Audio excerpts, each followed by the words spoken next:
এই মামা, ভাড়া কত? 40 টাকা মামা। কি এত টাকা ভাড়া? নে ধর 20 টাকা। 20 টাকায় হবে না মামা। নে ধর, ছোট লোকের বাচ্চা।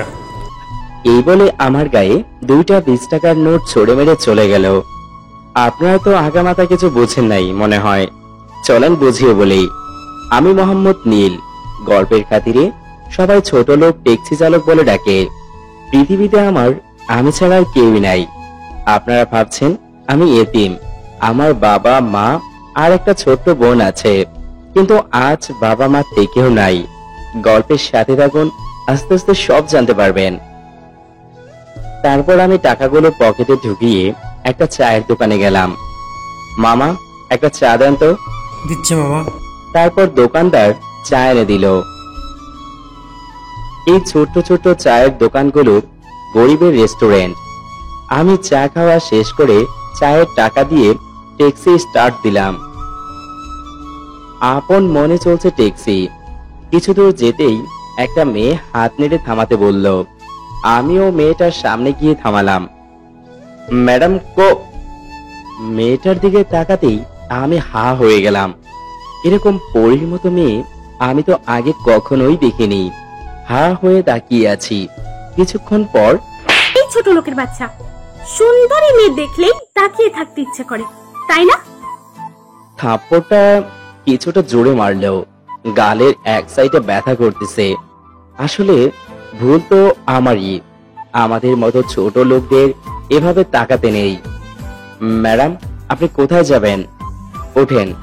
তারপর মেয়েটা উঠে পড়ল এবং কাকে যেন ফোন করে ওনার গাড়িটা নিয়ে যেতে বলল।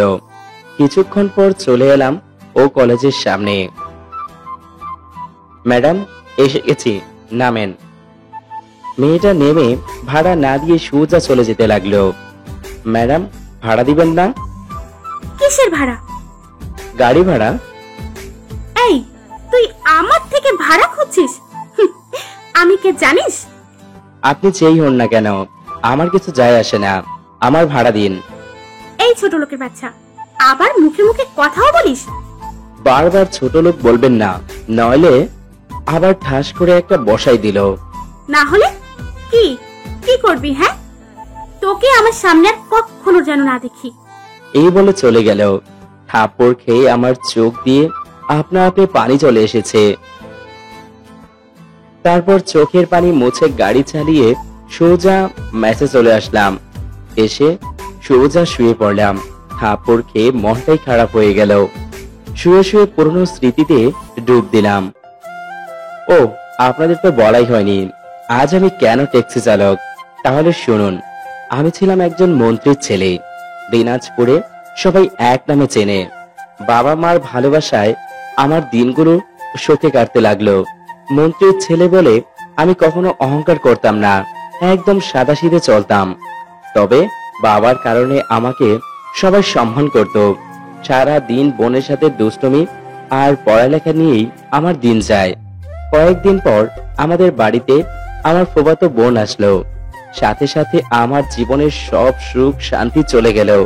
আমাকে যেখানেই পায় সেখানেই ঝগড়া লাগাই দেয়। আস্তে আস্তে আব্বু আম্মুকে নিজের দলে করে নিল। আমার সাথে 24 ঘন্টায় 24 বার ঝগড়া করবেই করবে। ও আমাকে সহ্য করতে পারে না, আর আমি ওকে সহ্য করতে পারি না। এমন ঝগড়াটে মেয়েকে কে বা সহ্য করবে বলুন? আব্বুকে সব সময় আমার নামে নানান রকম মিথ্যা বলে বকা শোনাতো। আমি হাজার বললেও আব্বু আম্মু আমার কথা বিশ্বাস করতো না। তাই চুপ করে বিনা দোষে বকা শুনতে হতো। দিন দিন ওর জ্বালাতন বেড়েই চলেছে, কিন্তু আমি অসহায়ের মতো সহ্য করতাম। কেউ আমার কথা বিশ্বাস করতো না। প্রতিদিন আব্বুর বকা খাওয়াতে না পারলে ওর পেটের ভাত হজমই হতো না। একদিন আমাকে যা নয় তাই বলে অপমান করতে লাগলো। আমি ওর রাগকে কন্ট্রোল করতে না পেরে দিলাম একটা কষের থাপ্পড়। আর কতদিন সহ্য হয় আপনারাই বলুন? তুই আমাকে মারলি? মারলাম। দাঁড়া, তোর ব্যবস্থা করছি। তারপর ও কোথা থেকে একটা লাঠি আনলো। আমি তো ভয় পেয়ে গেলাম, আমাকে লাঠি দিয়ে মারবে না তো। কিন্তু না, ওর লাঠি দিয়ে নিজের গায়ে আঘাত করতে লাগলো। আমি তো ওর কাণ্ড দেখে অবাক হয়ে গেলাম। অনেক জোরে জোরে আঘাত করতে লাগলো। কিছুক্ষণ পর লাঠিটা আমার পায়ের কাছে ফেলে দিয়ে চিৎকার শুরু করে দিল। বাঁচাও, বাঁচাও, তোমরা কে কোথায় আছো? ও আমাকে মেরে ফেললো। ওর কাণ্ড দেখে তো আমি পুরো হা হয়ে গেলাম। আমাকে ফাঁসানোর জন্য কি না করলো। ওর চিৎকার শুনে সবাই চলে এলো। সাথে সাথে ও আম্মুকে জড়িয়ে ধরে ন্যাকা কান্না জুড়ে দিল। মামা, তোমার ছেলে আমাকে কিভাবে মারতেছে দেখো। এসব কোন ধরনের অসভ্যতামি? আব্বু বিশ্বাস করো আমি। তারপর আব্বু বেতটা হাতে নিয়ে আমাকে ওড়াধরা মার শুরু করে দিল। সবাই দাঁড়িয়ে দাঁড়িয়ে দেখতেছে। আমি মার সহ্য করতে না পেরে কান্না করে দিলাম। আব্বু, আমি কিছুই করি নাই, ও আমাকে ফাঁসাচ্ছে। আমি কিছু করি নাই। আব্বুর সেদিকে কোনো খেয়ালই নেই। আমাকে এভাবে মারতে দেখে আম্মু কেঁদে দিল, সাথে বোনও। অনেকক্ষণ মারার পর আম্মু এসে থামালো। থামো, কি করছো কি? ছেলেটাকে মেরে ফেলবে নাকি? ওর মতো অসভ্যকে মেরে ফেলতে ইচ্ছে করছে। তারপর আব্বুর লাঠিটা ছুঁড়ে ফেলে দিয়ে চলে গেল। এদিকে আমি ব্যথায় কাতরাচ্ছি। বাবা, তোর খুব খারাপ লাগছে তাই না? আমার মতো অসভ্যের জন্য আজ দরদ দেখাতে হবে না, যাও তোমরা। ওর দিকে তাকিয়ে দেখলাম ওর ঠোঁটের কোণে হাসি ফুটেছে। যাক, ওর আশা পূরণ হয়েছে। আমি তোর জন্য তেল গরম করে আনছি। তারপর আমি কোনো রকম হেঁটে খাটে গিয়ে বসলাম। অনেক জায়গায় জখম হয়ে গেছে। তারপর আম্মু চলে গেল। আম্মুর পিছে পিছে বোন আর ডাইনিটাও চলে যেতে ধরলো। দরজার কাছে গিয়ে থেমে আমাকে হাত দিয়ে ইশারা করে কি যেন বোঝালো। তারপর ছোট্ট হাসি দিয়ে চলে গেল। আমার তো চোখের পানি থামছেই না। কি এমন অপরাধ করেছিলাম যে তার জন্য আমাকে এভাবে বাবা মার কাছে ছোট বানিয়ে দিলি? এতদিন মিথ্যা বলে বকা খাওয়াইছিস, আর আজ এভাবে? ওরা নাকি আমার বাবা মা, যারা কিনা নিজের ছেলেকে বিশ্বাস না করে অন্য মেয়ের কথা বিশ্বাস করে। এগুলো ভাবছিলাম, তখন আম্মু আসলো। এসে আমার গায়ে তেল মালিশ করে দিল। তারপর আমাকে শুইয়ে দিয়ে চলে গেল। বিছানায় শুয়েই ব্যথায় কুকরিয়ে উঠলাম। মনে মনে সিদ্ধান্ত নিলাম, আজ রাতেই এখান থেকে চলে যাব। দুপুরে মা খাবার নিয়ে আসলে প্রথমে ভাবলাম খাবো না, আবার পরে ভাবলাম আজকের পর থেকে তো আম্মুর হাতে আর খেতে পারবো না, তাই খেয়ে নিলাম। আম্মু আমাকে খাইয়ে দিয়ে চলে গেল। আমি শুয়ে কখন রাত হবে তার অপেক্ষা করতে লাগলাম। কখন যে ঘুমিয়ে গেলাম টেরও পেলাম না। ঘুম ভাঙলো বোনের ডাকে। এই ভাইয়া, উঠ, খাবি না? আমি উঠে বসলাম। কিছুক্ষণ পর মা খাবার নিয়ে আসলো। আমাকে খাইয়ে দিয়ে আবার চলে গেল। বোন আমার পাশে বসে আছে। ভাইয়া, তোর খুব লেগেছে তাই না রে? আমার মতো অসভ্যের এইটাই প্রাপ্য। আমি জানি তুই এরকম করতে পারিস না। আমি ওকে জড়িয়ে ধরে হাউমাউ করে কেঁদে দিলাম। বোনও কেঁদে দিল। আজকে পর থেকে এই বোনটার সাথে আর দুষ্টুমি করতে পারবো না। সবাইকে ছেড়ে চলে যেতে হবে, খুব কষ্ট হচ্ছে। আচ্ছা ভাইয়া, আমি যাই, তুই ঘুমা। আচ্ছা, যেতে দিতে মন যাচ্ছে না, তারপরও চলে গেল। এখন রাত 12টা, মনে হয় সবাই ঘুমিয়ে পড়েছে। তাই আমি তাড়াতাড়ি উঠে ব্যাগে কাপড় চোপড় ঢুকিয়ে নিলাম। ব্যাগের ভিতর মা বাবা বোনের একটা ছবি নিলাম। তারপর আমার কাছে যা টাকা ছিল তা নিয়ে বেরিয়ে গেলাম। মোবাইলটা নিলাম না, আমি চাই না কেউ আমাকে খুঁজে পাক। তারপর চুপি চুপি বাড়ি থেকে বেরিয়ে গেলাম। পিছনে ফিরে বাড়িটার দিকে একবার ভালো করে তাকালাম। কত স্মৃতি জড়িয়ে আছে এই বাড়িতে, আর আজ এই বাড়িটা ছেড়ে চলে যেতে হচ্ছে। তোর কারণে আমার বাড়ি থেকে চলে যেতে হচ্ছে।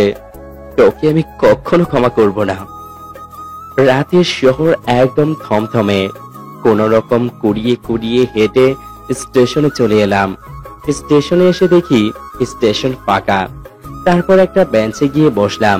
সকাল হওয়ার অপেক্ষা করতে লাগলাম। বেঞ্চে ঘুমিয়ে পড়লাম। সকালে মানুষের কোলাহলে ঘুম ভেঙে গেল।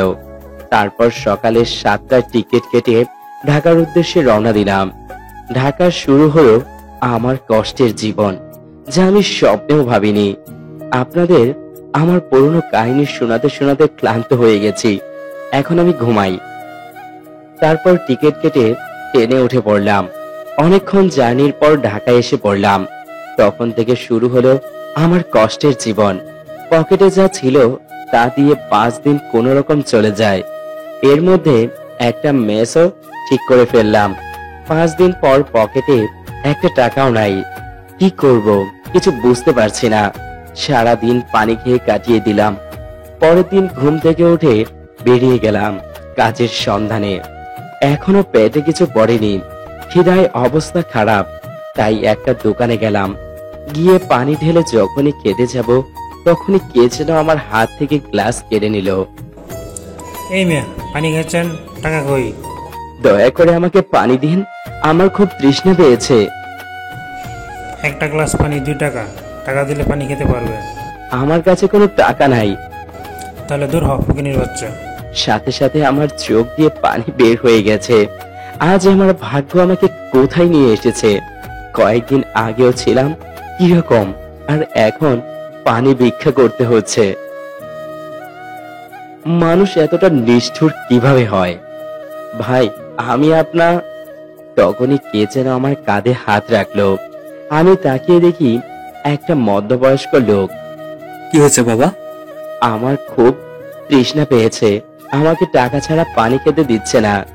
আচ্ছা তুমি এখানে বসো। আমাকে নিয়ে একটা টেবিলে বসলেন। তোমাকে দেখে মনে হচ্ছে খুব ক্ষুধার্ত, কি খাবে বলো? না আঙ্কেল, আমার 1 গ্লাস পানি হলেই চলবে। এই দোকানদার, ওকে পানি দাও আর নাস্তা নিয়ে এসো। তারপর দোকানদার আমাকে পানির গ্লাসটা দিল। আমি সাথে সাথে ঢক ঢক করে খেয়ে ফেললাম। তোমার নাম কি বাবা? আর তোমাকে তো এই এলাকায় আগে কখনো দেখিনি। আমার নাম ইমরান।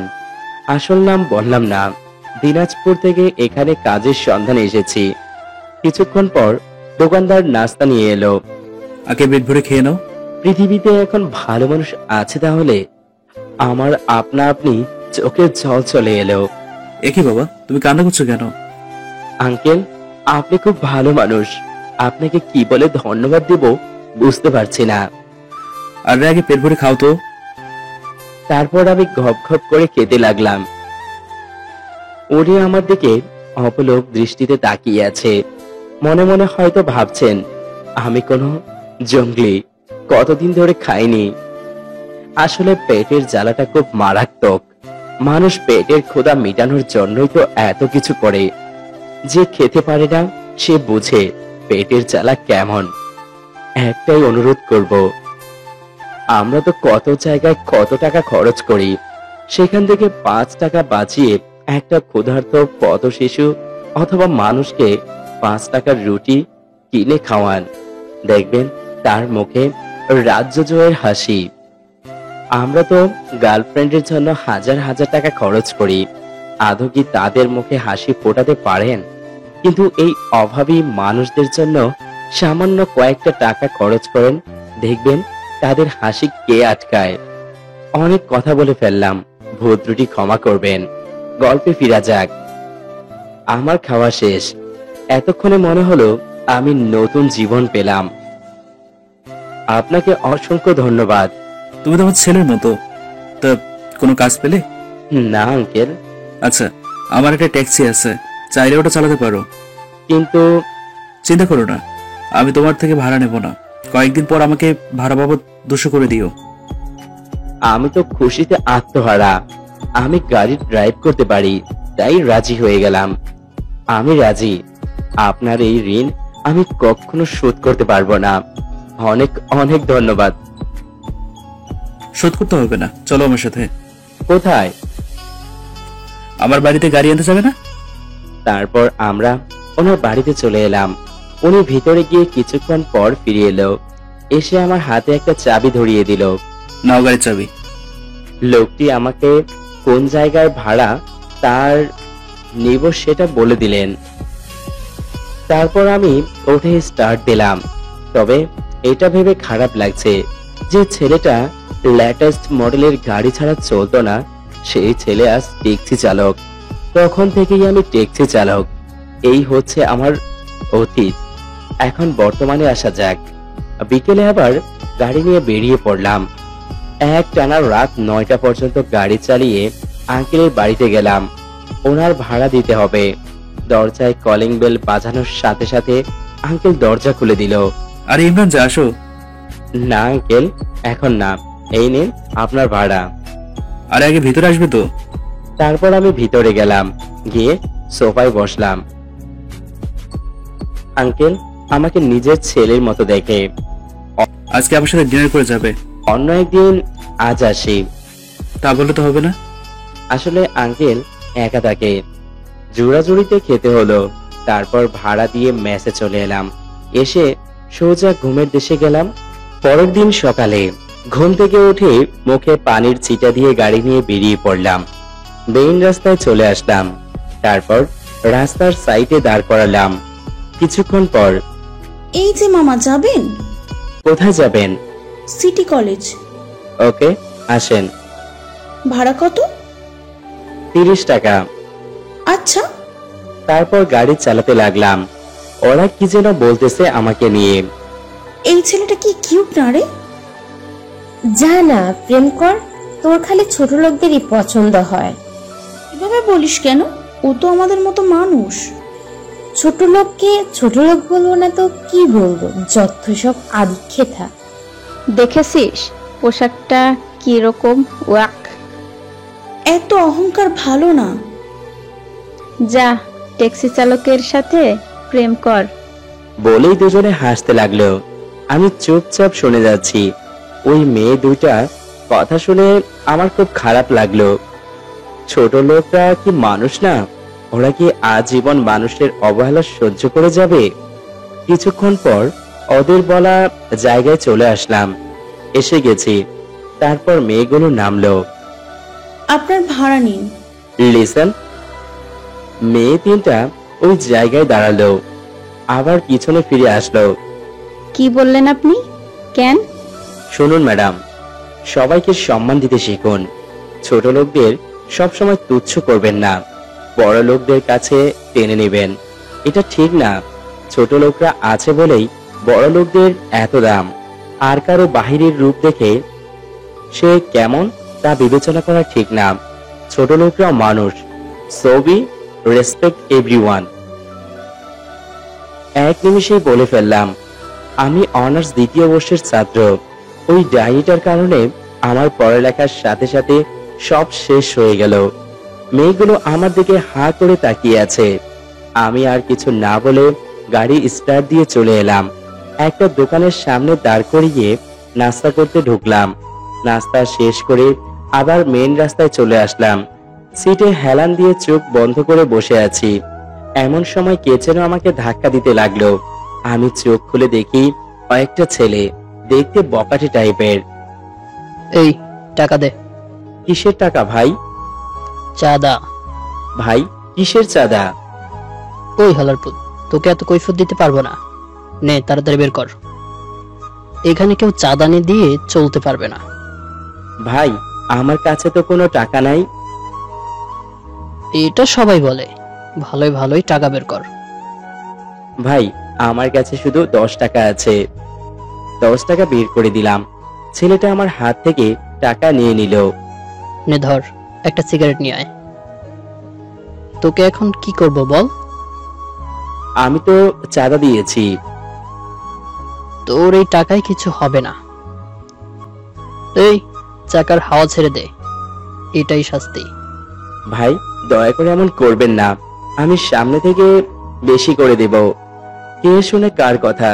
ছেলেগুলো চাকার হাওয়া ছেড়ে হু করে হেসে হেসে চলে গেল। মানুষ এতটা নিষ্ঠুর হয়, মনে এক ধরনের খুব জাগলো। এখন আমি কি করব? এখন চাকার হাওয়া কিভাবে দেব? আশেপাশে কোনো গ্যারেজ নাই। অবশেষে একজন গাড়িওয়ালা রং সাহায্যে তার গাড়ির সাথে বেঁধে টেনে টুনে নিয়ে এলাম গ্যারেজে। গ্যারেজের মালিকের পরিচিত হওয়ায় বাকিতেই চাকায় হাওয়া দিলাম। তারপর রাস্তায় চলে আসলাম। তারা মারতে মারতে 12টা বেজে গেল। তারপর চলে গেলাম সিটি কলেজের সামনে, কারণ এখন ছুটির টাইম। 10 মিনিটের মতো বসার পর, এই ট্যাক্সি যাবেন? আরে এত সকালের মেয়েগুলো, হ্যাঁ যাব, ওঠেন। তারপর মেয়েগুলো উঠলো। আমি আপন মনে গাড়ি চালাচ্ছি। ভাইয়া, আমরা আসলে সরি। কেন? আপনি আমাদের ভুল ধরিয়ে দিয়েছেন। আমরা এতদিন ভুল পথে ছিলাম। আমরা অনেক সরি। ইটস ওকে, আপনারা বুঝতে পেরেছেন, এটাই অনেক। ধন্যবাদ। আচ্ছা, আপনি কতদূর পর্যন্ত পড়েছেন? ছোট লোকদের কপালে পড়ালেখা থাকে না। লুকিং গ্লাসে তাকিয়ে দেখি ওরা মাথা নিচু করে ফেললো। আমরা সত্যিই দুঃখিত। আমি অনার্স 2য় বর্ষের ছাত্র, কিন্তু দুর্ভাগ্যক্রমে আমার পড়ালেখা বন্ধ হয়ে যায়। মেয়েগুলো আমার দিকে হা করে তাকিয়ে থাকলো। আপনি এত দূর পর্যন্ত পড়ে ট্যাক্সি চালাচ্ছেন কেন? এটাই আমার কপাল। আপনার মা বাবা নাই? না, এই পৃথিবীতে আমার কেউই নাই। বলতে বলতে চোখ দিয়ে পানি পড়তে লাগলো। সরি, আপনাকে এইসব জিজ্ঞাসা করা ঠিক হয়নি। আপনি প্লিজ কাঁদবেন না। চোখের পানি মুছে। আমি লামিয়া, অনার্স 1ম বর্ষের ছাত্রী। আমি নীলা। আমি সায়রা। আমি ইমরান। এই থামেন। আমি সাথে সাথে গাড়ি থামালাম। চলে এসেছি, এখানে আমাদের বাসা। এই নিন আপনার ভাড়া। থাক, রেখে দিন। আরে রাখেন তো। তারপর আমি টাকা নিলাম। লামিয়া কিছু দূর গিয়ে আবার ফিরে এলো। কিছু বলবেন? আমরা কাল থেকে এখানে দাঁড়িয়ে থাকবো। আপনি আমাদের নিয়ে যাবেন এবং নিয়ে আসবেন। আচ্ছা। তারপর মেসে চলে এলাম। এসে গোসল করে খাওয়া দাওয়া করে কিছুক্ষণ শুয়ে থেকে আবার বেরিয়ে পড়লাম। এভাবে রাত হয়ে গেল, তাই মেসে চলে এলাম। খাওয়া দাওয়া করে শুয়ে পড়লাম। আজ মা বাবার কথা খুব মনে পড়ছে। জানি না তারা কেমন আছে, হয়তো খুব ভালো আছে। আজ আমার মা বাবার থেকেও নাই কেন? আমাকে সবাই ছোট লোক বলে অপমান করছে। আমি কি এমন অপরাধ করেছিলাম? এগুলো ভাবতেই চোখ জোড়া ভিজে ওঠে। তারপর ব্যাগের ভেতর থেকে মা বাবা ও বোনের ছবিটা বের করে দেখতে লাগলাম। ছবির সাথে কথা বলতে লাগলাম। ও বাবা, তোমরা কি তোমাদের এই অসভ্য ছেলের কথা শুনতে পাচ্ছ? তোমাদের ছেড়ে থাকতে যে আমার খুব কষ্ট হচ্ছে। ও মা, কতদিন তোমার হাতে খাই না, তোমার আদর পাই না। তুমি কি শুনতে পাচ্ছ? আমার যে খুব কষ্ট হচ্ছে। এখানে সবাই আমাকে ছোট লোক বলে। এভাবে ছবির সাথে কথা বলতে বলতে কখন যে ঘুমিয়ে গেছি মনে নাই। পরের দিন সকালে ওরা যেখানে দাঁড়িয়ে থাকে সেখানে গেলাম। গিয়ে দেখি 3 জন দাঁড়িয়ে আছে। উঠেন। তারপর তারা উঠলে আমি ট্যাক্সি স্টার্ট দিলাম। ট্যাক্সি তার আপন মনে চলছে, আর ওই 3টা বকবক করে যাচ্ছে। তাদের 14 গোষ্ঠীর কে কি করেছে ইত্যাদি বলতেছে। এদিকে আমার কান ঝালাপালা হয়ে যাচ্ছে। আর সইতে না পেরে কষে ব্রেক করলাম। হঠাৎ ব্রেক মারায় ওরা ভয় পেয়ে গেল। কি হলো, এইভাবে ব্রেক মারলেন কেন? এসে গেছি। তাই বলে আমরা তো ভয় পেয়ে গেছিলাম। ব্রেকে জোরে চাপ পড়ে গেছে, তাই সরি। তারপর ওরা নেমে ভাড়া দিয়ে চলে গেল। আমিও চলে এলাম রাস্তার মাথায়। এভাবে ভাড়া মারতে মারতে ছুটির সময় হয়ে গেল, তাই আর দেরি না করে কলেজের সামনে চলে গেলাম। গিয়ে কিছুক্ষণ বসার পর ওরা চলে এলো। ওরা গাড়িতে ওঠার পর গাড়ি স্টার্ট দিলাম। আপনার মোবাইল নেই? না। কেন? না, এমনি। তারপর ওদের জায়গা মতো নামিয়ে দিয়ে মেসে চলে এলাম। 6 মাস পর রাতে বসে বসে জমানো টাকা হিসাব করে দেখলাম 10,000 হয়েছে। টাকাগুলো জমিয়েছিলাম একটা স্মার্টফোন কেনার জন্য, আমার অনেক দিনের শখ। তারপর টাকাগুলো ব্যাগে রেখে ঘুমিয়ে পড়লাম। পরের দিন সকাল 8:30-এ ঘুম থেকে উঠলাম। তাড়াতাড়ি রেডি হয়ে বেরিয়ে পড়লাম লামিয়াদের পিক আপ করার জন্য। ওদের কলেজের সামনে নামিয়ে দিয়ে চলে এলাম মোবাইলের দোকানের সামনে মোবাইল কেনার জন্য। যখনই ভিতরে ঢুকতে যাব তখনই দারোয়ান আমাকে আটকায়। এই কি চাই? মোবাইল কিনবো। আমার কথা শুনে দারোয়ান হাসতে হাসতে লাগলো। হাসেন কেন? তোর মতো ফকির কিনবে মোবাইল? তোর গাইড দিকে একবার দেখেছিস? মুখ সামলে কথা বলেন। আমি টাকা দিয়ে কিনতে এসেছি, ফ্রিতে না। সরেন। দূরে গিয়ে মর, তোকে ঢুকতে দেওয়া হবে না। দেখে তো চোরের মতো লাগতেছে। কি চুরির ধান্দায় এসেছিস? এরা পোশাক দেখে মানুষকে বিবেচনা করে। গরিবদেরও কি শখ থাকতে পারে না? দামি মোবাইল কি শুধু বড় লোকরা নিতে পারে? সামনে থেকে সরেন। না পারলে কি করবি ফকিন্নির বাচ্চা? ব্যাস, মাথায় রক্ত উঠে গেল। এতক্ষণ আমাকে বলেছে সমস্যা নেই, এখন মাকে নিয়ে বলতেছে। তাই সাথে সাথে দিলাম এক ঘুষি। আরো কয়েকটা ঘুষি দেওয়ার কিছু মানুষ এসে আমাকে ছাড়িয়ে নিল। বাইরে গন্ডগোল দেখে দোকানের মালিকও বেরিয়ে এলো। কি হয়েছে? দারোয়ানকে মারছো কেন? ছাড়েন আমাকে, এই শালার পোতে আরো কয়েকটা দেই। ও কি করেছে?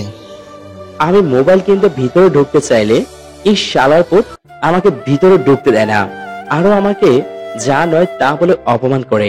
এমনকি আমার মাকে পর্যন্ত বাদ দেয়নি। দারোয়ান, ও যেটা বলেছে সেটা কি ঠিক? দারোয়ান মাথা নিচু করে আছে। তোমার থেকে তো এটা আশা করিনি। ওর হয়ে আমি আপনার কাছে ক্ষমা চাচ্ছি। চলেন, আপনি ভিতরে চলেন। তারপর আমি ভিতরে গিয়ে একটা ভালো দেখে মোবাইল নিলাম ৯,৫০০ টাকা দিয়ে। তারপর বেরিয়ে এলাম, নতুন সিম কিনে মোবাইলে সেট করে মোবাইল অন করলাম। তারপর গাড়িতে এসে মোবাইলটা ভালো করে দেখতে লাগলাম। নতুন মোবাইল কেনার আনন্দটা বলে বোঝানো যাবে না, সেটা কম দামে হোক কিংবা বেশি দামে হোক। তখনই, এই যে ভাই, যাবেন? কোথায় যাবেন? মোবাইল পকেটে ঢুকিয়ে। চলেন, ভাড়া 50 টাকা। তারপর লোকটা উঠলো। চুপচাপ গাড়ি চালাচ্ছি। তা ভাই, আপনার হাতে দামি মোবাইল দেখলাম, তো ওইটা কেউ ভুল করে গাড়িতে ফেলে গেছে মনে হয়। দেখছেন এদের চিন্তা ভাবনা কত উন্নত। আপনার কোথাও ভুল হচ্ছে, এটা আমার মোবাইল। আপনার মতো মানুষদের হাতে এটা মানায় না। আজ 6 মাস ধরে এরকম কথাগুলো শুনতে শুনতে অভ্যস্ত হয়ে গেছি। প্রথম প্রথম খারাপ লাগলেও এখন আর গায়ে লাগে না। এতদিনে অনেক মানুষকে চেনা হয়ে গেছে, কতগুলো অমানুষকে খুন করতে ইচ্ছে হয়েছে, কিন্তু কিসের একটা ভয় কাজ করে। কেন ভাই, গরিবদের কি শখ আহ্লাদ বলতে কিছু থাকতে পারে না? দামি মোবাইল কি শুধু বড় লোকেদের জন্য? সরি ভাই, কিছু মনে করবেন না, আমি এমনিতেই বললাম। বাস দিয়ে বলে ব্যথা লাগেনি তো? আর কিছু বললাম না। লোকটাকে ওনার বলা জায়গায় নামিয়ে দিয়ে লামিয়াদের নিতে চলে এলাম কলেজে। এতদিনে ওদের সাথে একটা ভালো সম্পর্ক তৈরি হয়েছে, সাথে তাদের পরিবারের সাথেও। লামিয়ারা মোটামুটি বড় লোক। গিয়ে দেখি ওরা দাঁড়িয়ে আছে। ভাইয়া, তোমার আসতে এতক্ষণ লাগে? তিনজন একসাথে বলল। আগে ওঠো, তারপর বলতেছি। তারপর ওরা উঠে পড়লো। মোবাইলটা বের করে ওদের দেখালাম। ওয়াও, নিউ মোবাইল কখন নিলেন? এত টাকা কোথায় পেলে? জমিয়েছিলাম। ওরা মোবাইলটা ভালো করে দেখতে লাগলো। আমি গাড়ি স্টার্ট দিলাম। লুকিং গ্লাসে তাকিয়ে দেখি ওরা সেলফি নিতে নিতে মেমোরি ফুল করে ফেলেছে। আর ওদের মুখের ভঙ্গি দেখে আমার সেই হাসি পাচ্ছে। মেয়েরা সেলফি নেওয়ার সময় যেভাবে মুখটা বাঁকায়, মনে হয় থাক আর কব না, বললে আবার মেয়েরা আমার উপর রিমাইন্ড চালাবে। ভাইয়া, নাও তোমার মোবাইল, আর আমাদের নাম্বার সেভ করে দিয়েছি। তারপর ওদের নামিয়ে দিয়ে বাসায় চলে আসলাম। ও, আপনাদের তো বলাই হয়নি। আর এখন আঙ্কেলের সাথে আঙ্কেলের বাড়িতে থাকি। আঙ্কেলের কেউ নাই, তাই আঙ্কেল আমাকে নিজের ছেলের মতো দেখে। এসে আঙ্কেলের সাথে খাওয়া দাওয়া করে নিলাম। তারপর আঙ্কেলকে মোবাইলটা দেখালাম। আঙ্কেল খুব খুশি। তারপর আমি রুমে এসে শুয়ে পড়লাম আর মোবাইলটা টিপতে লাগলাম। আমার আইডিটা লগ ইন করলাম। এমা, আইডি তো মেসেজ আর নোটিফিকেশনের ছড়াছড়ি। মেসেজে গিয়ে দেখি অনেকগুলো মেসেজ জমা হয়েছে। মেসেজগুলো বেশিরভাগই এরকম, ভাইয়া আপনার গল্প আর পাই না কেন, গল্প কখন দিবেন? আমি যখন বাড়িতে ছিলাম তখন গল্প লিখতাম। মোবাইল না থাকার কারণে অনেকদিন ধরে লেখা হয় না। একটা পোস্ট দিলাম, আসসালামু আলাইকুম, কেমন আছেন সবাই। অনেকেই কমেন্ট করে, আবার অনেকেই মেসেজ দিয়ে জিজ্ঞেস করতেছে এতদিন কোথায় ছিলাম। এভাবে ফেসবুকে ঘোরাঘুরি করতে করতে কখন যে রাত 12টা বেজে গেল টেরই পেলাম না। তাই মোবাইল রেখে ঘুমিয়ে গেলাম। পরের দিন লামিয়াদের কলেজ থেকে নিতে এসেছি। এমন সময় মেইন রাস্তায় অনেক পুলিশ দেখতে পেলাম। কিছু পুলিশ গাড়ির সামনে এসে, হেই, গাড়ি সাইড কর তাড়াতাড়ি। স্যার, গাড়ি সাইড করবো কেন? আমার কাছে সবকিছু ঠিকঠাক আছে। এদিক দিয়ে এখন মন্ত্রী আসবে, তাই রাস্তা ক্লিয়ার কর। উনি যাওয়ার পর রাস্তায় উঠবি, তাড়াতাড়ি সাইড কর। কি আর করার, বাধ্য হয়ে সাইড করতে হলো। মন্ত্রী আসছে বলে সব গাড়ি চলাচল বন্ধ করে দিবে? এটা কেমন কথা? দেশটা মনে হয় শুধুমাত্র তাদের। আধ ঘন্টা ধরে বসে আছি। এদিকে 3 পেতনি পুলিশগুলোকে যা নয় তাই বলে গালি দিচ্ছে। অবশেষে গাড়ির লম্বা লাইন আসতে দেখলাম। গাড়ি একটার পর একটা পিঁপড়ার মতো এগিয়ে যাচ্ছে। মাঝ বরাবর একটা গাড়ির দিকে চোখ পড়লো। গাড়িটা কেমন জানি খুব চেনা চেনা লাগতেছে, তাই ভালো করে গাড়ির দিকে তাকিয়ে দেখলাম।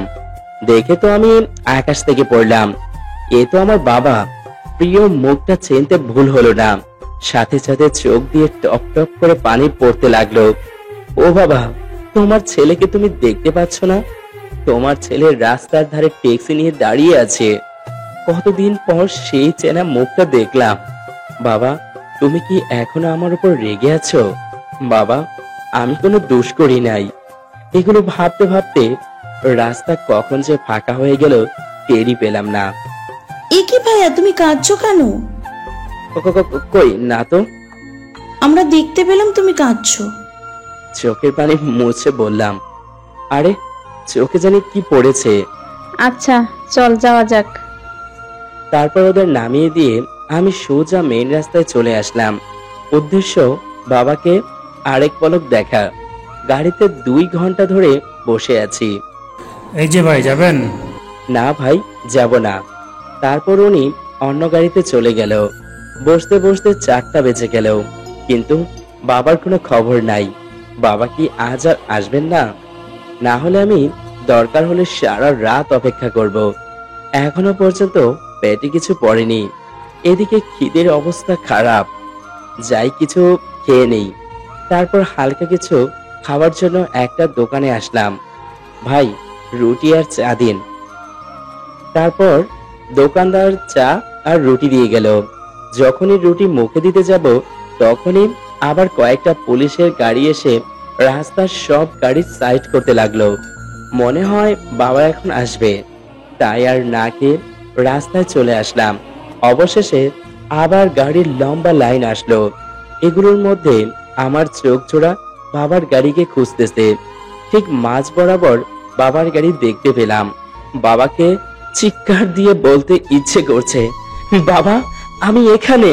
ও বাবা, তোমার ছেলেকে সাথে করে নিয়ে যাও। এখানে যে আমার খুব কষ্ট হচ্ছে। সবাই ছোট লোক, ফকির, যা নয় তাই বলে অপমান করে, কিন্তু বাবার প্রতি একটা চাপা অভিমান কাজ করছে, যে কিনা নিজের ছেলেকে বিশ্বাস না করে অন্য মেয়েকে বিশ্বাস করেছে। চোখ মুছতে মুছতে ওখান থেকে চলে গেলাম। তারপর সোজা বাসায় এসে গেলাম। সারাদিন রুমের মধ্যে কাটিয়ে দিলাম। রাতে আঙ্কেল খাওয়ার জন্য ডাকলে উঠে খেতে চলে গেলাম। আমি না খেয়ে শুধু নাড়ছি। এটা আঙ্কেলের চোখ এড়ালো না। কি হলো, তুমি খাচ্ছ না কেন? না, খাচ্ছি তো। কয়েক লোকমা মুখে দিয়ে উঠে পড়লাম। তারপর রুমে চলে আসলাম। কিছুক্ষণ পর আঙ্কেল আসলো। বাবা, তোমার কি কোনো কারণে মন খারাপ? মনে হয় কি নিয়ে টেনশনে আছো? আসলে অনেকদিন পর আব্বুকে দেখলাম তো, তাই। আমার কথা শুনে আঙ্কেল হা করে তাকিয়ে আছে। তোমার কেউ নেই বলছো না? আঙ্কেল, আপনাকে আমি মিথ্যা বলেছিলাম। একটা বড় সত্য কথা আপনার জানা দরকার। কি বলো? তারপর আমি আঙ্কেলকে আমার আসল পরিচয়, যে কারণে ঢাকায় আসা, আর আজ যা ঘটলো তা খুলে বললাম। আমার কথা শুনে আঙ্কেল আমাকে জড়িয়ে ধরে কান্না করে দিল। আমিও কান্না করে দিলাম। কি, তুমি মন্ত্রীর ছেলে? তুমি মন্ত্রীর ছেলে হয়ে ট্যাক্সি চালাচ্ছ? এত মানুষের অপমান অবহেলা সহ্য করে যাচ্ছ?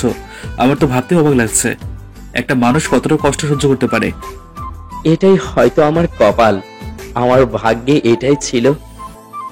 আজ থেকে তুই আমার ছেলে। কি, আমাকে বাবা ডাকবি না? বাবা? আঙ্কেল সাথে সাথে আমাকে জড়িয়ে ধরে কান্না করে দিল। আজ থেকে আমি তোর বাবা, এবার কান্না বন্ধ কর। তারপর আঙ্কেল আমাকে ঘুম পাড়িয়ে দিল। দেখতে দেখতে 1 বছর চলে গেল।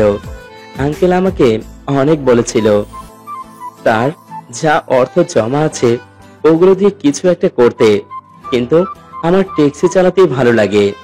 এতদিনের লামিয়া, সায়রা, নীলা ওরা সবাই আমার আসল পরিচয় জেনে গেছে। আমি ওদের এখনো আনা নেওয়া করি। ওরা যেখানেই যায় সেখানে আমাকে নিয়ে যায়। মেয়েগুলো আমাকে নিজের বড় ভাইয়ের মতো সম্মান করে।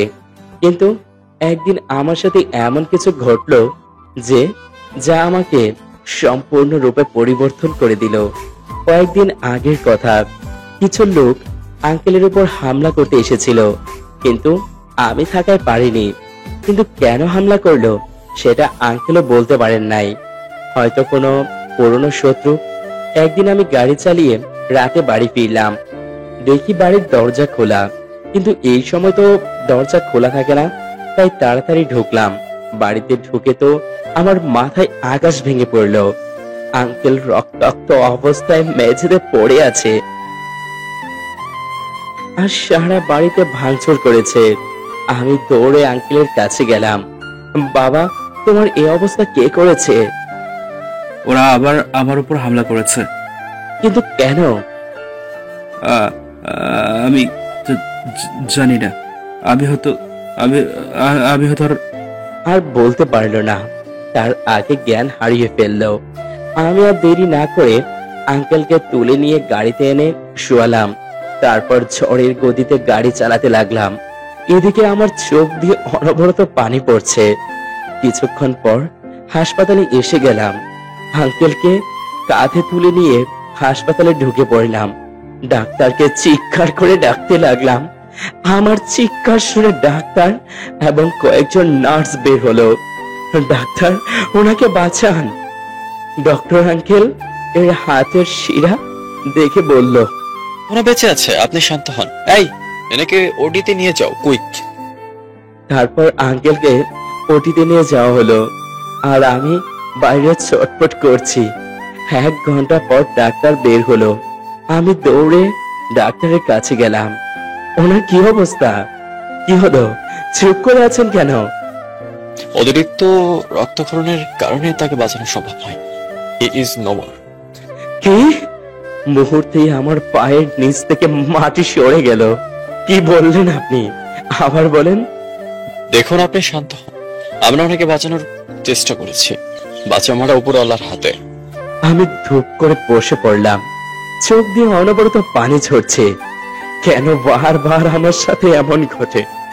বিনা অপরাধে মা বাবাকে হারালাম, আর বাবার মতো একজনকে পেলাম, হাস তাকেও হারাতে হলো। আমি কি এমন অপরাধ করেছিলাম? কেন আমার থেকে সবাই দূরে চলে যাচ্ছে? এভাবে না করে আমাকে তুলে নিতেই তো পারো, তাহলে আমার সব কষ্টের অবসান হতো। এখানে লামিয়াদের আসতে বলি। তারপর লামিয়াকে কল দিলাম। হ্যালো ভাইয়া। আমি কান্নার কারণে কথা বলতে পারছি না। এ কি ভাইয়া, তুমি কাঁদছো কেন? আঙ্কেল আর নেই। কি এমন কি? তুই এই হাসপাতালে চলে আয়।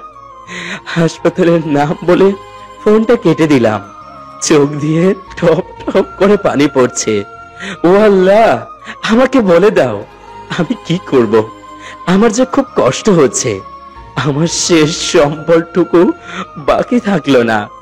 এখনো মেঝেতে হাঁটু কেড়ে বসে আছি। কিছুক্ষণ পর ভাইয়া চোখ তুলে তাকিয়ে দেখি লামিয়া আর সায়রা। ভাইয়া, কেমনে হয়েছে এসব? আমি কিছু বলতে পারছি না, শুধু চোখের পানি ফেলতেছি। আমাকে অনেকক্ষণ কথা বলাতে চেষ্টা করলো, কিন্তু পারলো না। আপনি ওনাকে নিয়ে যাওয়ার ব্যবস্থা করুন, আর আপনি নিজেও শান্ত হন। ওনার কি হয়েছে? ওনাকে সম্ভবত খুব গুরুতর ভাবে কেউ একজন মেরেছে। কিন্তু ওনাকে এভাবে কে মারবে? সেটা তো আমি বলতে পারবো না। লামিহার সাইরা আমাকে সান্ত্বনা দিচ্ছে। হাসপাতালের সব কাজ সম্পাদন করে আঙ্কেলকে বাসায় আনা হলো। সাথে লামিয়া আর সাইরা আছে।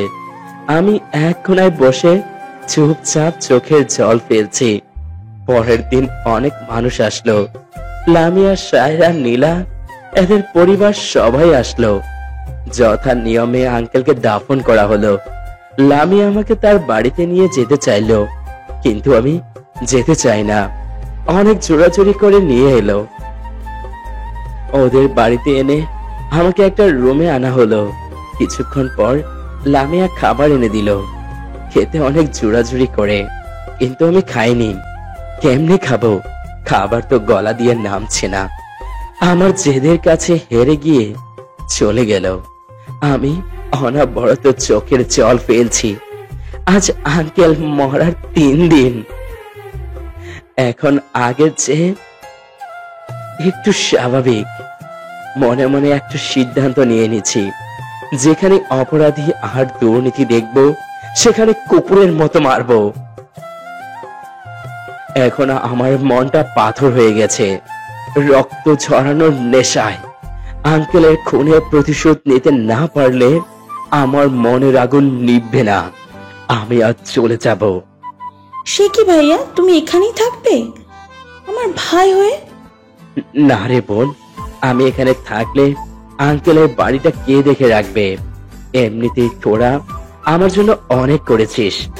রক্তের সম্পর্ক না হয়েও তোরা আমার জন্য যা করেছিস তা কখনো ভোলার নয়। তুমি কি সত্যি চলে যাবে? আমি তো আর দূরে কোথাও যাচ্ছি না। আসি রে। ওর মাথায় হাত বুলিয়ে দিয়ে বললাম। তারপর ওর আম্মু আব্বুকে বলে বাসায় চলে আসলাম। আসার সময় কামারের দোকানে গিয়ে একটা বড় সাইজের রামদা আর কয়েকটা চাপাটি বানাতে দিয়ে আসলাম। বাড়িতে এসে সোজা আঙ্কেলের রুমে চলে গেলাম। ঘুরে ঘুরে আঙ্কেলের সব স্মৃতিগুলো দেখতে লাগলাম। কয়েকদিন আগে এই রুমে মানুষ থাকতো, কিন্তু আজ শুধু তার স্মৃতিগুলো পড়ে আছে। সে চলে গেছে অনেক দূরে। তারপর আঙ্কেলের রুম থেকে বের হয়ে আমার রুমে চলে আসলাম। এসে শুয়ে শুয়ে ভাবতে লাগলাম, আঙ্কেলকে কে মেরেছিল? ছেলেগুলোকে একবার পাই, সেদিন তাদের শেষ দিন হবে। প্রথম যেদিন হামলা করেছিল সেদিন ওদের চেহারা ভালো করে দেখে নিয়েছিলাম, দেখলে চিনতে পারবো। পরের দিন কামারের দোকান থেকে রামদা আর চাপাটিগুলো নিয়ে আসলাম। এসে রামদাটা খুব সাবধানে গাড়ির সাইডের নিচে রাখলাম, যাতে কেউ বুঝতে না পারে। আর একটা ছুরি প্যান্টে গুজে নিলাম। তারপর গাড়ি নিয়ে বেরিয়ে পড়লাম। উদ্দেশ্য ভাড়া মারা এবং অপরাধীদের খুঁজে বের করা। একদিন রাতে বাসায় ফিরতেছি, এমন সময় কয়েকটা ছেলে এসে আমার গাড়ি আটকালো। আমি গাড়ি থামানোর সাথে সাথে একটা ছেলে ছুরি বের করে বলল, এই গাড়ি থেকে নেমে সোজা চলে যা। কেন ভাই, গাড়ি থেকে নামবো কেন? যদি ভালো চাস তো ব্যাগ, না হয় এটা তোর পেটে ঢুকিয়ে দেব। এখন তোদের ভালো চাইলে তোরা ভাগ। কি, তোর এত বড় সাহস? এই ধর বেটাকে, মেরে নদীতে ফেলে দে। যখনই আমাকে গাড়ি থেকে নামাতে যাবে অমনি কোমরে গুজে রাখা ছুরিটা বের করে একটার হাতে ঢুকিয়ে দিলাম। ছাড়া পাওয়ার সাথে সাথে আমি সিটের নিচ থেকে রামদাটা বের করলাম। নে, আমাকে মারবি তাই না? তারপর বাকি ছেলেগুলো ছুরি বের করলো। একজনে আমার দিকে ছুরি ছুড়ে মারলো, কিন্তু আমি সরে যাই। ছুরিটা গিয়ে আমার পিছনে থাকা ছেলেটার বুকে লাগে। ওরা যখন আমার দিকে এগিয়ে আসতে যাবে, রামদা দিয়ে একটাকে কুপিয়ে দিলাম। সাথে সাথে ছেলেটি লুটিয়ে পড়ল। আয়, আমাকে মার। আমি হু হু করে হাসতে লাগলাম। তখনই কে যেন ছুরি দিয়ে আমার হাতে আঘাত করলো। সাথে সাথে আমার হাত দিয়ে রক্ত পড়তে লাগলো। মাথায় চরম রাগ উঠে গেল। রামদা দিয়ে একটার গর্দান এমন ভাবে মারলাম যার কারণে মাথা আর ঘাড় আলাদা হয়ে গেল। এভাবে একে একে সবাইকে মেরে লুটিয়ে দিলাম। তারপর সবাইকে রাস্তার মাঝখানে এনে এক জায়গায় করে শুইয়ে দিলাম। তারপর একটা ভয়ঙ্কর হাসি দিলাম। এই হাসির মানে একটাই, সেটা হচ্ছে প্রতিশোধের আগুন। তারপর সোজা বাসায় চলে আসলাম। বাসায় এসে রামদা আর ছুরিটা ভালো করে ধুয়ে নিলাম। তারপর গোসল করে নিলাম। বিছানায় বসে কিছুক্ষণ আগে ঘটে যাওয়া কথাগুলো ভাবতে লাগলাম। ভাবতেই আমার গায়ে কাঁটা দিয়ে ওঠে। যে কিনা কোনোদিন মানুষের দিকে চোখ তুলে তাকায়নি, সে আজ পাঁচটা খুন করলো। আজ থেকে আমি খুনিদের খাতায় নাম লিখালাম। আজ থেকে আমি খুনি। দরকার হলে আরো খুন করব, তবুও অপরাধীদের বাঁচতে দেব না। তারপর আর না ভেবে ঘুমিয়ে পড়লাম। পরের দিন ফোনের শব্দে ঘুম উধাও হয়ে গেল। মোবাইল হাতে নিয়ে দেখি লামিয়া কল করেছে। হ্যালো, তুমি এখানে ঘুমাচ্ছ? আমাদের নিয়ে যাবে না? আমরা তো সেই কখন থেকে দাঁড়িয়ে আছি। সরি, আমি 10 মিনিটের ভিতরে আসতেছি। তারপর ফোন কেটে তাড়াতাড়ি উঠে চাবি নিয়ে বেরিয়ে গেলাম। ওদের ওখানে যেতে যেতে 11 মিনিট লেগে গেল। সরি, একটু দেরি হয়ে গেল। আজ না আসলেও পারতে। তারপর তারা 3 জন উঠে পড়ল। ট্যাক্সি চলতেছে আপন মনে। এই কিছু শুনেছিস? না, কি শুনবো? ওই যে বখাটে আছে না, নাম রতন নাকি কি, রাস্তাঘাটে মানুষদের থেকে ছিনতাই করে। হ্যাঁ তো? ওদের কাল রাতে কে জানি মেরে দিয়েছে নির্মম ভাবে। একজনের তো মাথা আলাদা করে দিয়েছে। পুলিশ অজ্ঞতা নামক খুনিকে খুঁজছে। আমি নীরব দর্শকের মতো শুনে যাচ্ছি। না, ওদের জানতে দেওয়া যাবে না। যে করেছে সে ভালো করেছে। এইসব আবর্জনা এলাকায় না থাকাই ভালো। কিন্তু এত বড় সাহস কার হয়েছে যে ওদের মতো ভয়ঙ্কর লোকদের মেরে দিল, তাও কোনো প্রমাণ ছাড়া? ওকে যদি একবার দেখতে পারতাম। চলে এসেছি, গাড়ি ব্রেক মেরে বললাম। তারপর ওরা নেমে কলেজে ঢুকে পড়ল। না, আমাকে আরো সতর্ক হতে হবে। তারপর একটা চায়ের দোকানে ঢুকলাম নাস্তা করতে। কিন্তু এখানেও একই কথা। আমি চুপচাপ নাস্তা করে টাকা দিয়ে বেরিয়ে গেলাম। তারপর 12টা পর্যন্ত ভাড়া মেরে কলেজের সামনে চলে আসলাম ওদের নিয়ে যাওয়ার জন্য। কিছুক্ষণ পর ওরা বের হলো। তারপর ওদের নিয়ে জায়গা বরাবর নামিয়ে দিয়ে বাসায় চলে আসলাম। এভাবে আরো কয়েকদিন চলে গেল। এখন পরিবেশ কিছুটা শান্ত হয়েছে। এখন আমার নেক্সট টার্গেট আঙ্কেলের খুনিদের আস্তানা বের করা। খোঁজা শুরু করে দিলাম। 3 দিন পর রাতে ওদের পেয়েও গেলাম রাস্তায়, মাতাল অবস্থায়। তাই আমিও এই সুযোগে এদের মেরে দিলাম। তারপর ওদের রক্ত আমার গায়ে মেখে বাঘের মতো গর্জন করতে লাগলাম। আকাশের দিকে তাকিয়ে বলতে লাগলাম, আঙ্কেল, তুমি কি শুনতে পাচ্ছ? আজ তোমার খুনিদের আমি নিজ হাতে মারলাম। দেখো, ওদেরও তোমার কাছে পাঠিয়ে দিলাম। আঙ্কেল, তুমি খুশি হয়েছো তো? তারপর ওদেরও রাস্তার মাঝখানে শুইয়ে দিয়ে আমি চলে আসলাম বাসায়। গোসল করে রাতের খাবার খেয়ে ঘুমিয়ে গেলাম। পরদিন একটা দোকানে নাস্তা করতেছি, এমন সময় চোখ গেল টিভির দিকে। ব্রেকিং নিউজ, আবারও রাতের আধারে খুন। 3 দিন পর আবারও একই স্টাইলে খুন। কে এই খুনি আর কেনই বা খুন করেছে? পুলিশ তদন্ত করছে। পরবর্তী সংবাদ জানতে চোখ রাখুন আইটিভির পর্দায়। আমি মনে মনে হাসতেছি। চুপচাপ খেয়ে বেরিয়ে পড়লাম। আজ আমি বড় ধরনের গ্যাংস্টার। অবশ্যই এই পর্যন্ত আসতে আমার কত কিছুই না করতে হয়েছে। বড় বড় সন্ত্রাসদের খতম করে ওদের সবকিছু দখল করে নিয়েছি। এগুলো দিয়ে গরিবদের সেবা করি। এখন একটা ভয়ের নাম হচ্ছে ইমরান। বড় বড় নেতারা আজ আমার পায়ের নিচে।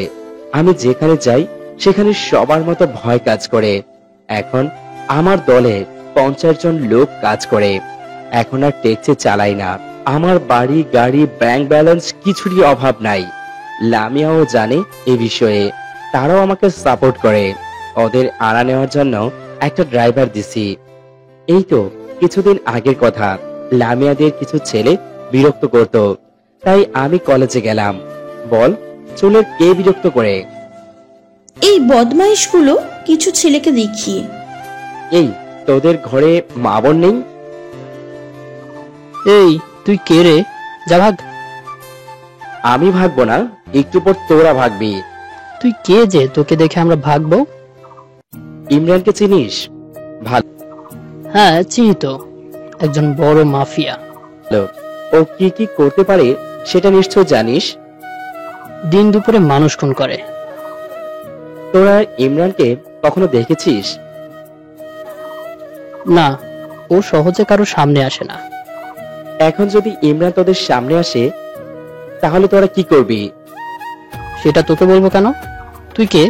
বাকশালা। এই লামিয়া, তোরা এদিকে আয় তো। হ্যাঁ ভাইয়া বলো। আরে জানু, এই ছেলেটা তোমার ভাই নাকি? আসো, তোমার ভাইয়ের সামনে তোমাকে একটা পাপ্পি দেই। আমার মাথায় রক্ত উঠে গেল। আমি ফোন করে আমার লোকদের আসতে বললাম। কিছুক্ষণ পর ওরা 20 জনের মতো আসলো। সবার হাতে একটা করে রাইফেল। স্যার বলুন কি করতে হবে? এদের তুলে নিয়ে যাও আর ভালো করে আমার পরিচয়টা দিয়ে দিও। ছেলেগুলো তো ভয়ে প্যান্ট নষ্ট করার অবস্থা। আমার লোকেরা ওদের সবাইকে কলার ধরে টানতে টানতে নিয়ে গেল। তোরা ক্লাসে যা, আর কেউ কিছু বললে আমাকে জানাবি। ধন্যবাদ ভাইয়া। আরে ধর, ভাইকে ধন্যবাদ দিতে হয় না। আমার বোনের দিকে কেউ চোখ তুলে তাকালে তাকে জ্যান্ত পুঁতে ফেলবো। তারপর ওদের থেকে বিদায় নিয়ে চলে আসলাম আমার আস্তানায়। এসে দেখি ওদের সবাইকে বেঁধে রাখা হয়েছে। এদের কি মেরে দিব? কি তোদের ওপারে পাঠিয়ে দেবো নাকি? ভাই আমাদের ভুল হয়ে গেছে, দয়া করে আমাদের মারবেন না। ইমরানকে চিনেছিস তো এবার নাকি? হ্যাঁ হ্যাঁ, আমাদের ভুল হয়ে গেছে, আমরা আর কখনো কোনো অন্যায় করব না। এই ওদের বাঁধন খুলে দাও। তারপর ওদের বাঁধন খুলে দিল। সবাই এক সারি হয়ে দাঁড়া। আমার কথা মতো সবাই দাঁড়ালো। এখন শপথ কর যে কখনো কোনো অন্যায় করবি না, কোনো অন্যায়কে প্রশ্রয় দিবি না, আর কোনো মেয়েকে কখনো অসম্মান করবি না। সবাইকে নিজের বোনের মতো দেখবি। আমার কথা মতো শপথ নিল। যা, এখন তোরা যা। ধন্যবাদ, আপনি আসলে খুব ভালো মানুষ। আরে শোন, আমার পরিচয় যাতে কেউ না জানে। তাহলে ওই দিনই তোদের শেষ দিন। না না, আমাদের মনে থাকবে। যা এবার। তারপর ছেলেগুলো চলে গেল। বসে আছি এমন সময় সায়রার ফোন আসলো। হ্যালো ভাইয়া, আজকে সবাই আমার বাসায় চল, আম্মু তোমাকে দেখতে চাইছে। ও আচ্ছা, আন্টিকে ভালো ভালো রান্না করতে বল। তারপর সবাই সায়রার বাড়িতে গেলাম। আন্টি আমাকে দেখে খুব খুশি। তারপর খাওয়া দাওয়া করে বাসায় চলে আসলাম। এসে শুয়ে পড়লাম। হঠাৎ ফোনের শব্দে ঘুম ভেঙে গেল। মোবাইল হাতে নিয়ে দেখলাম শ্রমিক ফোন দিয়েছে। হ্যাঁ শ্রমিক, বড়। স্যার আপনি কোথায়? বাসায় ঘুমাচ্ছি। স্যার আজকে রাত 9টার দিকে অস্ত্র চালান হবে। খবর নিয়ে জানতে পারলাম কুখ্যাত সন্ত্রাসী আজমল অস্ত্রগুলি কিনছে। কি বল? কোন রোড দিয়ে চালানো হবে? Elephant road. ওকে, আমি আসতেছি। তারপর ফোন কেটে দিলাম। ঘড়ির দিকে তাকিয়ে দেখলাম 5টা বেজে গেছে। তারপর ফ্রেশ হয়ে গাড়ি নিয়ে সোজা চলে গেলাম আস্তানায়। স্যার আপনি এসেছেন? সবাইকে এখানে ডাকো। তারপর শ্রমিক সবাইকে ডাকলো। সবাই শোনো, আজ এলিফ্যান্ট রোড দিয়ে অস্ত্র পাচার হবে 9টার দিকে। সবাই গিয়ে ওখানে অবস্থান করো। একটা অস্ত্র যাতে নিয়ে যেতে না পারে। Okay sir. আরে সবাই যার যার রাইফেল মনে করে নিয়ে যাবে। বলা তো যায় না, ওরা যদি অ্যাটাক করে। Okay sir. তোমরা সন্ধ্যার পর বেরিয়ে পড়ো। এখন তোমরা যাও। শ্রমিক, তুমি থাকো। তারপর শ্রমিক বাদে সবাই চলে গেল। আমি শ্রমিককে সবকিছু বুঝিয়ে দিলাম কিভাবে কি করতে হবে। সন্ধ্যা হলেই ওরা সবাই বেরিয়ে পড়লো। আমি বসে বসে পয়সা ঘোরাচ্ছি। যত সময় যেতে লাগলো আমার টেনশন বাড়তে লাগলো। বারবার ঘড়ির দিকে তাকাচ্ছি। ঘড়ির কাঁটা যখন 10টা ছুঁই ছুঁই তখন শ্রমিকের ফোন আসলো। আমি সাথে সাথে রিসিভ করলাম। হ্যাঁ শ্রমিক, বলো ওইদিকের কি খবর? মিশন সাকসেসফুল স্যার, আমরা সব অস্ত্র জব্দ করেছি। Very good.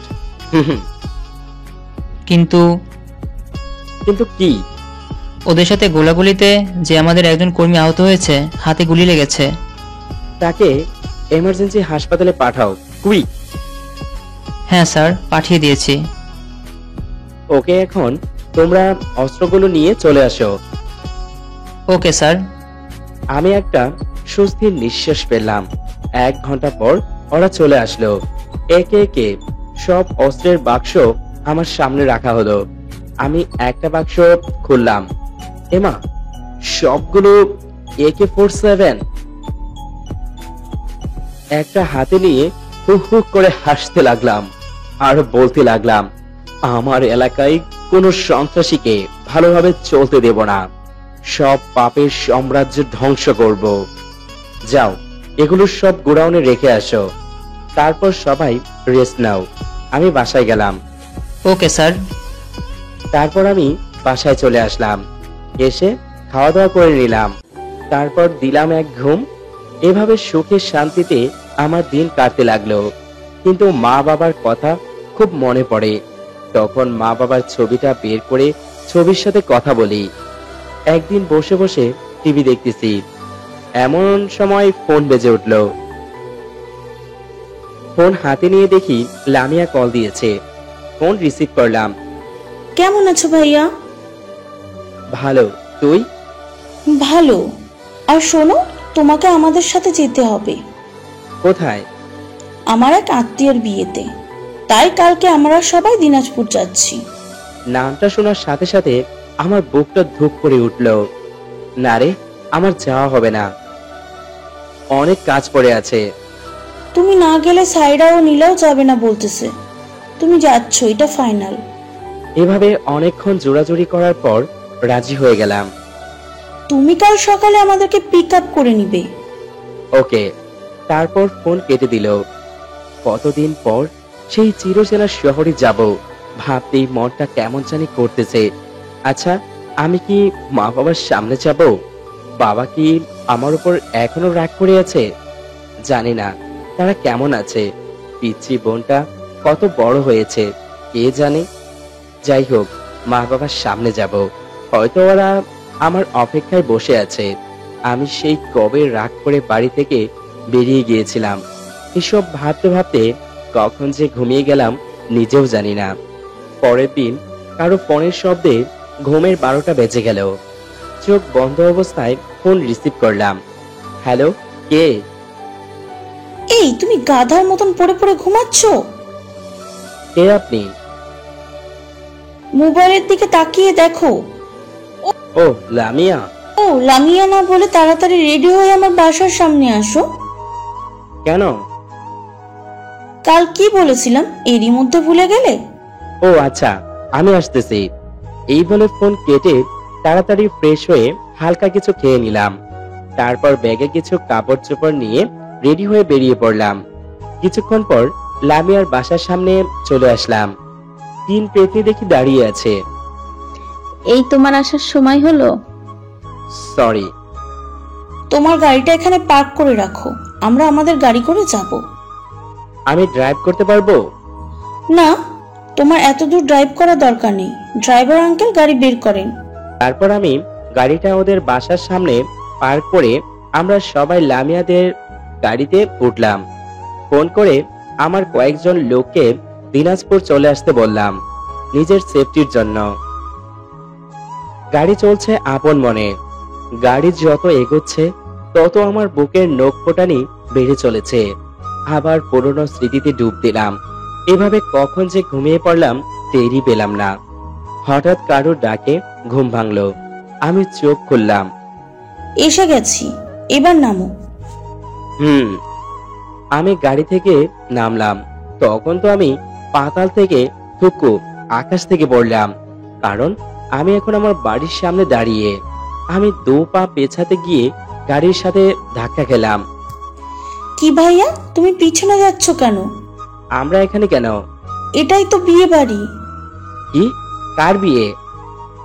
আমার আব্বুর খালাতো ভাইয়ের মেয়ের বিয়ে। তোর আব্বুর খালাতো ভাইয়ের মেয়ের নাম কি? আমজাদ হোসেন। তার মেয়ের নাম কি? লিমা। আমি বাড়ির ভিতরে যেতে পারবো না, তোরা যা। সে কি, কেন? এটাই আমার বাড়ি।